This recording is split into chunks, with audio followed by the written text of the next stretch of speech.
that or get out of your. Because I've got your January 20 Paranormal Experiences with Wally Runnels on. Jesus, that sounds familiar. Yeah, that's you. And yeah, and is that bothersome now? Yeah, no, you're fine now. We're not hearing you talk. Good, we were getting a feedback. I turned it down. Now, what got you into this Ouija board? Oh, well, you know what? The Ouija board thing is kind of like just a little fun thing we do periodically. No big deal. And I've done it not that often, but just, a couple of times. I used to teach at a university in Louisiana. I was there for 3 years. I taught design. My background is advertising, and I've gone in. I work pretty much around the world as an art director, creative director, and writer, which I'm trying to be right now. But and people down south won't even let a Ouija board in the house because they're so taken back by the spirituality of everything and all the terror or the fear of death that it brings in the house. And they say that if you bring a Ouija board in, the Ouija board may go, but the spirit will stay, and that kind of freaks them out. I mean, people were just very adamant about don't bring your Ouija board in my house, and so it was like one of those things. Well, what we did. My wife and I had just bought a new home in San Pedro, or a new home for us. And it was in a great location, 2 blocks up from the cliff. And we had a view of Catalina Island, 26 miles away. And it was just great. And we bought this place and we settled in. For our second or third weeks there, we, our nephew, Scott, we invited him over for dinner. And he came over that night, and we sat down and ate and all that kind of stuff. And the whole area is kind of like steeped in history. And Point Sherman Lighthouse is down the road, and it's supposed to be haunted.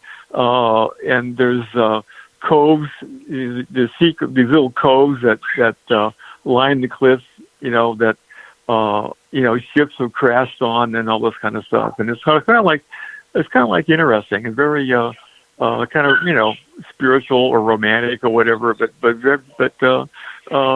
full of fantasy. And so we sat down that night, and we said, "Hey," we pulled out a Ouija board. Said, "Hey, you want to let's see if there's any spirits in the house," because we'd been there about 2 or 3 weeks. And it was a nice little home. It was small. It was like a 2-bedroom, 2-bath place. We had a view of the ocean, Catalina Island, and we were on top of the hill, and just the street below us dropped down, and there were the cliffs and all that. And it was kind of cool. Interesting. And about a week before that, or 2 weeks before that, one of the girls in our office came in and said, "I need help. I've got 6 kittens. I don't know how to take care of. And do you want a cat?" I said, "Sure, I'll take a cat." And so this little gray, kitty cat, we called him Big Guy because he was big. This little kitty cat, I took him home in a cardboard box with a towel on the bottom, and he became our guy, Big Guy, and he was like our cat, and he was like followed us everywhere. He was everywhere. You couldn't be anywhere without him. And at that time we had a Springer Spaniel. And Shasta was his pal. And when we would take Shasta out for a walk, he would walk with us. And no one could get near the Springer without his permission. Dogs would come up and he would box them, fight them off. And it was like amazing. Anyway, but Big Guy, when we first had him, he was just a little kitten, just a little guy, a little gray ball of fur and everything. And that one night we said, "Hey, we'll have Scott over, we'll have dinner, and we'll, play around or talk or whatever." Well, we pulled out the Ouija board. And, Kay took notes. Scott and I sat opposite each other. We had the little planchette.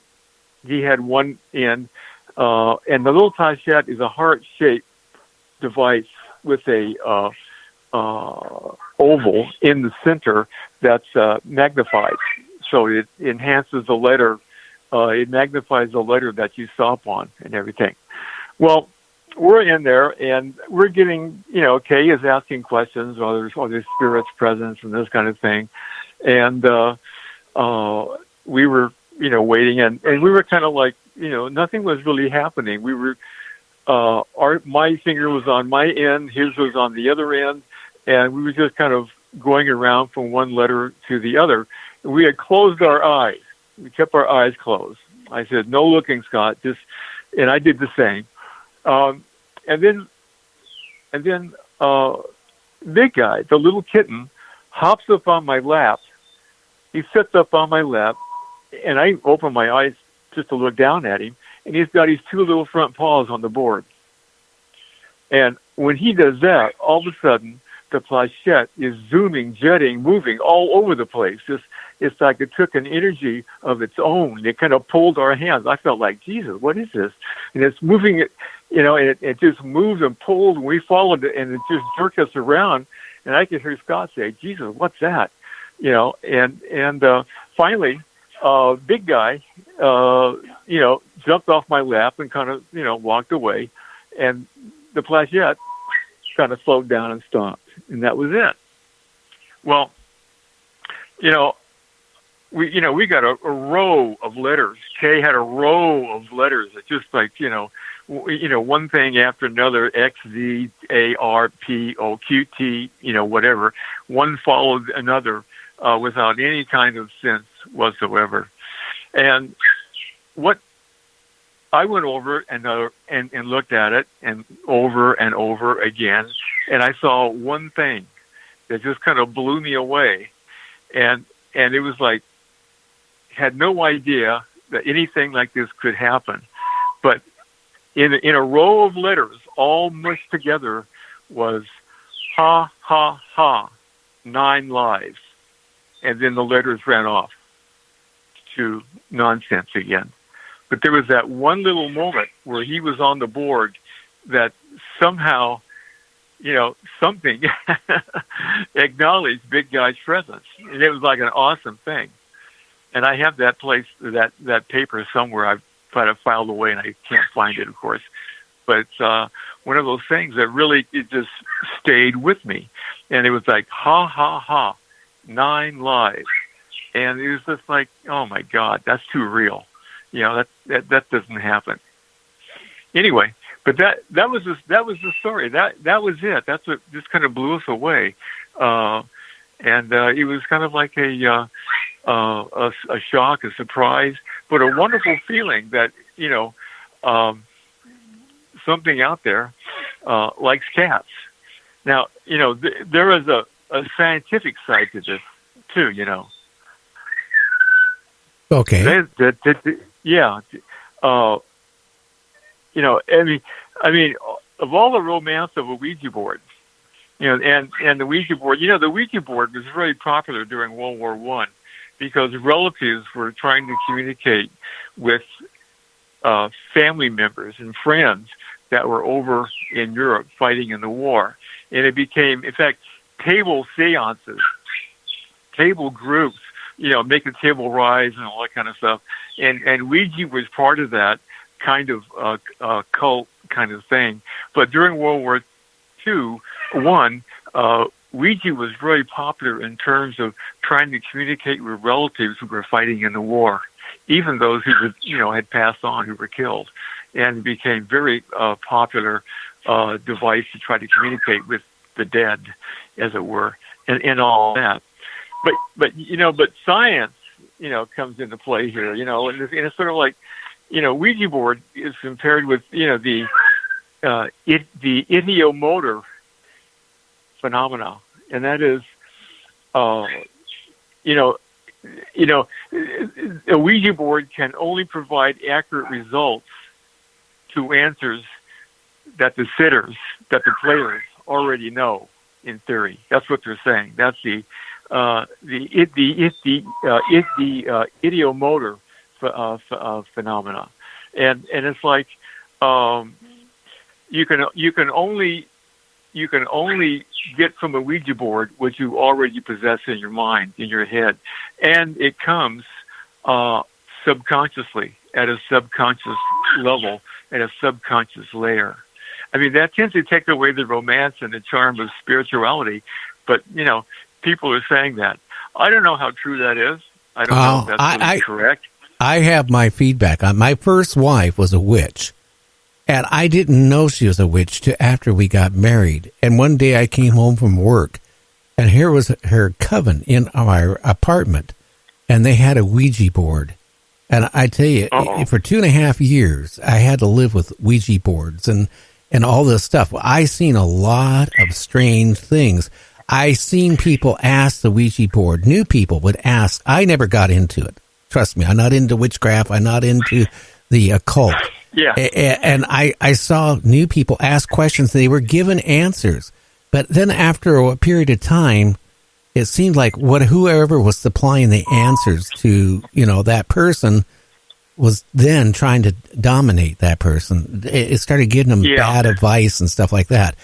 I can tell you, I seen a lot of bad things. I got rid of her Ouija board at the start. I was so upset when I seen all these people in my apartment and this Ouija board thing, and I took it. And I drove like 20 miles away and donated it because I should have burned it. But I donated it to bad things then. Yeah, but I donated it to the thrift store. I can believe that. I also think that a Ouija board also inspires people to be a little devious in a way too. Who knows what a spirit is? I mean, I'm not really superstitious. I mean, I walk into ladders. I don't mind black cats. We've got 2 of them. But it's sort of like, I think something like that kind of inspires a sense of maybe dread, maybe a sense of foreboding, maybe because it possesses some kind of power or knowledge that you can never have, and it kind of has it over you, And I think that's what a lot of people, get into on that, and they kind of delve around that. And you know what? And witches exist, covens exist. I mean, it's sort of like, I don't know how magic works really, but a woman can call herself a witch and do some devious things, and then she's a witch. I mean, there's no question, And it's sort of like, it's more than that. Trust me, more than that. I was married to this lady for 2.5 years.